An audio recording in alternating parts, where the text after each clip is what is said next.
ओम नमः शिवाय। मित्रों, अक्सर कई बार पता नहीं चल पाता कि जिन परेशानियों से आप गुजर रहे हैं कहीं वो पितृदोष के कारण तो नहीं है। इसलिए बहुत जरूरी है कि जीवन में अगर कुछ भी अच्छा नहीं हो रहा हो तो उसके कारणों को जानें। हो सकता है कि आपको जो परेशानी मामूली नजर आ रही है वो पितृदोष हो। समय रहते यदि इसका उपाय नहीं किया जाए तो बहुत प्रतिभावान व्यक्ति का भी पूरा जीवन नाकामयाबी और परेशानियों के जाल में फंसकर नष्ट हो जाता है। दोस्तों, इस साल 10 सितंबर से पितृपक्ष आरंभ हो रहा है। पितृपक्ष में प्रेत योनि में भटक रहे मृत आत्माओं की शांति के लिए श्राद्ध और तर्पण करने का विधान किया जाता है।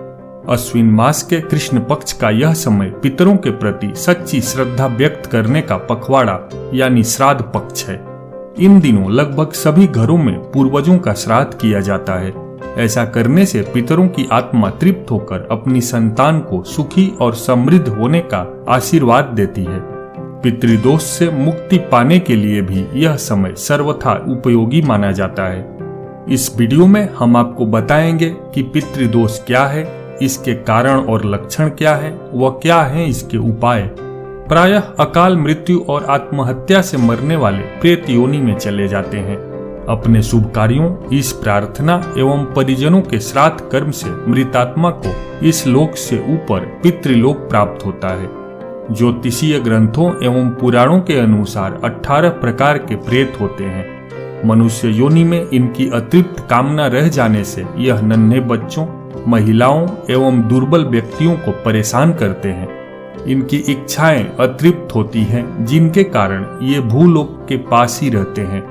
जहां पूजा पाठ, गायत्री जाप, ईश वंदना एवं देव मंदिर तथा तुलसी चौरा होगा, वहां इनका आगमन नहीं होता है। जब कभी इस योनि का प्रभाव जीवित व्यक्तियों पर पड़ता है तो उसे कई प्रकार का कष्ट होने लगता है। अगर किसी व्यक्ति की मृत्यु के बाद उसका विधि विधान से अंतिम संस्कार न किया गया हो या फिर किसी की अकाल मृत्यु हो जाए तो उस व्यक्ति से जुड़े परिवार के लोगों को कई पीढ़ियों तक पितृदोष का दंश झेलना पड़ता है।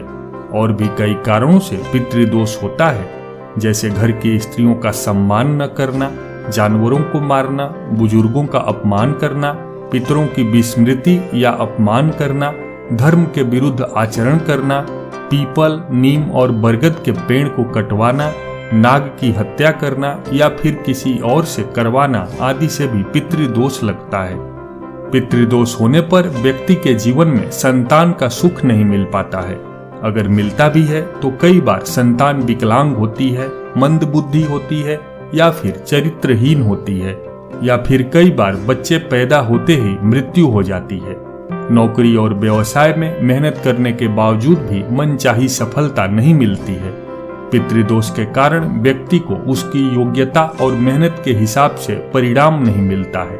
परिवार में अक्सर कलह बना रहता है या फिर परिवार के सदस्यों में एकता नहीं होती है। परिवार में कोई न कोई व्यक्ति सदैव अस्वस्थ रहता है। काफी इलाज करवाने के बाद भी ठीक नहीं हो पाता है। परिवार में विवाह योग्य लोगों का समय से विवाह नहीं हो पाता है या फिर विवाह होने के बाद तलाक हो जाता है। पितृदोष होने पर व्यक्ति बार बार दुर्घटना का शिकार होता है। उसके जीवन में होने वाले मांगलिक कार्यों में बाधाएं आती हैं। जिन घरों में हमेशा मनहूसियत छाई रहती है या बुरी घटनाएं ही होती हैं, तो ऐसे परिवार पर पितृदोष हो सकता है।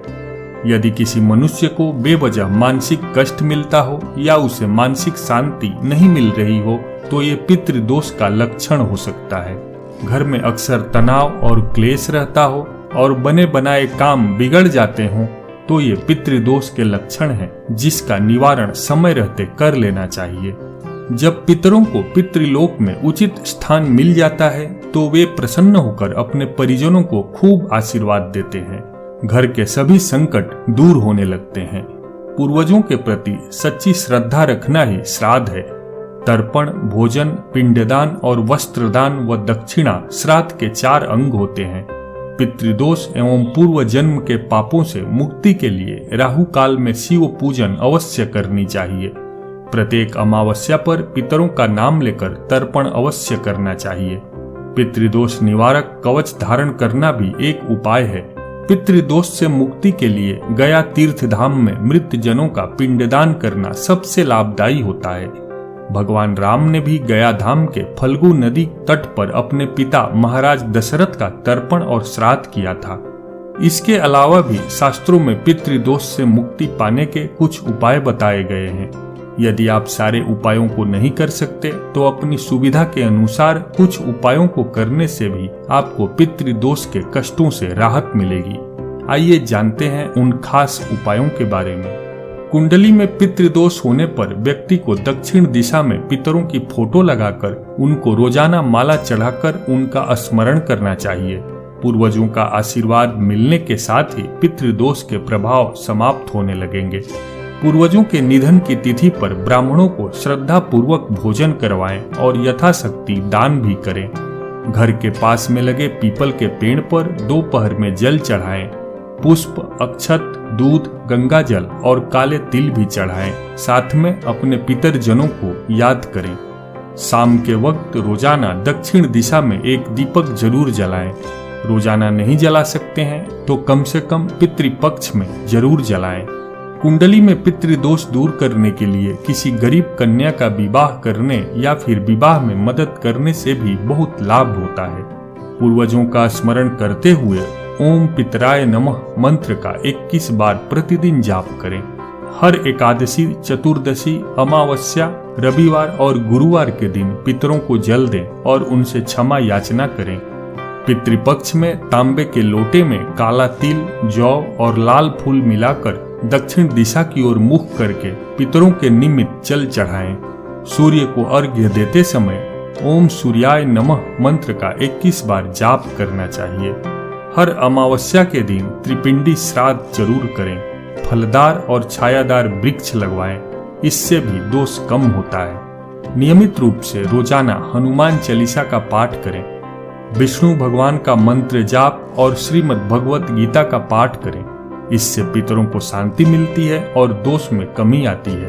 प्रतिदिन अपने इष्ट देवता व कुल देवता की पूजा करें। ऐसा करने से भी पितृदोष का शमन होता है। मित्रों, ये कुछ खास उपाय थे जो आपको पितृदोष से मुक्ति दिला सकते हैं। इन्हें पूरी श्रद्धा के साथ करें। जानकारी पसंद आई हो तो वीडियो को लाइक करके चैनल को सब्सक्राइब जरूर करें।